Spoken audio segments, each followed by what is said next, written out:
época de eleição, tem muito aluno e tem muito social media também vindo falar comigo sobre marketing político. Porque Jane tem candidato que me chamou para trabalhar na campanha e fazer redes sociais, produzir o conteúdo dele. O que eu faço? Vamos falar sobre isso. Bom, gente, seguinte, ó, eu nunca trabalhei com marketing político. A única coisa que eu fiz na vida foi um trabalhinho para uma prefeitura aí que eu nem recebi. Para quem tá interessado, para quem acha que é uma boa trabalhar com marketing político, cuidado, porque a política no Brasil é um mar desconhecido, né? O partido político recebe dinheiro, às vezes destina o dinheiro para uma coisa, muda de ideia, não quer mais aquela coisa. Então, a minha recomendação, aliás, para todo mundo que trabalha com social media é: cobre adiantado. Antes de produzir o conteúdo, você fecha o contrato, recebe, aí você vai produzir. Depois, para continuar, né? Ou seja, no próximo mês você recebe e depois produz. Porque se você não produziu o conteúdo, a empresa tem como te cobrar e você produziu, sem entregar. Agora, se você produziu e você não recebeu, você não tem como retirar aquilo que você já fez. Esse é o primeiro cuidado. Eu disse que eu nunca produzi conteúdo político, então por que eu vou falar disso? Porque foram tantas as perguntas que eu vou dizer o que eu faria se eu tivesse na situação de aceitar produzir conteúdo para um candidato ou produzir conteúdo para as eleições. Primeira coisa que você tem que pensar é o seguinte: produzir o conteúdo de um candidato à eleição requer uma estratégia, exatamente como se fosse a venda de um produto ou a venda de um serviço. Só que a venda de um voto é a venda de uma ideia. Aliás, toda venda de produto é também a venda de uma ideia. Você tem que vender uma ideia, que aquele produto funciona, fazer a pessoa aderir àquela ideia, então ela vai te dar o dinheiro em troca daquela ideia, em troca daquela funcionalidade. Mas o que você vende não deixa de ser uma ideia. Se eu fosse produzir conteúdo político para um candidato, a primeira coisa que eu ia pensar é na coerência. Então, digamos que esse candidato seja um professor. Se esse cara tem uma trajetória na educação, tem uma trajetória como professor universitário, por exemplo, eu focaria na educação como bandeira principal desse candidato. E por que eu estou falando em bandeira principal? Porque um dos erros que eu vejo é o candidato não ter bandeira. Ele é contra a corrupção. Gente, quem é que é a favor de corrupção? Já viu alguém ser a favor de corrupção?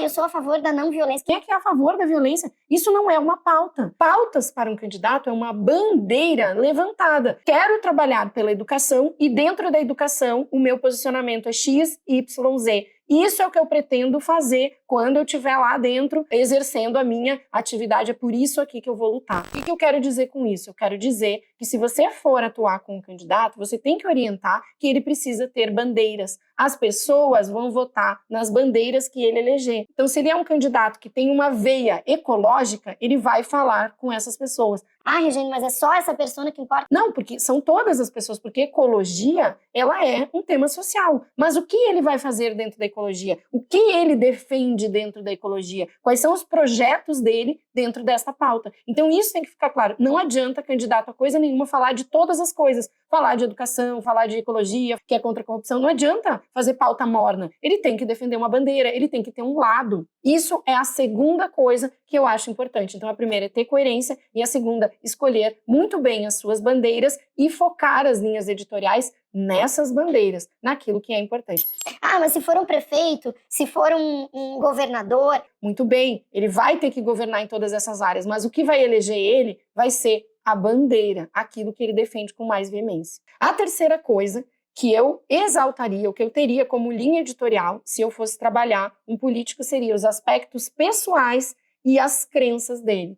Eu faria um briefing muito acentuado, um briefing muito importante sobre aquilo que ele acredita, os livros que ele leu, os autores que ele segue, ou seja, o condão ideológico desse candidato, para que as pessoas pudessem se identificar com essas crenças, com essas ideologias, com aquilo que ele acredita, com aquilo que ele defende como valor. Então, eu criaria uma linha editorial nesse sentido. E a quarta coisa que eu faria seria uma intensa rotina de gravação de vídeos e lives. A gente sabe que o Bolsonaro se elegeu fazendo vídeo, fazendo live, falando para as pessoas. E ele continua exercendo, essa influência sobre o eleitorado dele através desses vídeos. Eu iria nessa linha. Mas essa linha foi copiada não só pelo Bolsonaro, mas por vários políticos aqui do Brasil que têm o YouTube como uma rede social muito forte, uma rede social muito poderosa a seu favor. Copiaram de quem? Do Obama. Foi o primeiro cara que utilizou o YouTube, o conteúdo no YouTube, para se eleger. Então, eu focaria também nessa rede social e uma comunicação muito direta com a população, mesmo antes de se eleger, e daria continuidade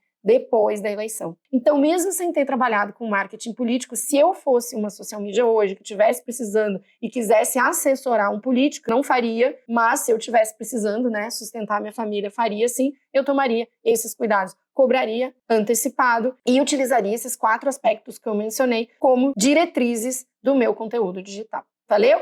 Se gosta desse assunto, criação de conteúdo, estratégia de conteúdo, te inscreve aqui no canal. E se quiser virar meu aluno na formação social media, não, eu não falo sobre marketing político lá dentro, mas eu falo sobre estratégia de conteúdo, sobre como criar uma estratégia que traga resultados independente do objetivo da empresa que tu vai atender. O link está aqui, eu tenho alunos novos todos os dias. Te espero. Um beijo e até o próximo vídeo.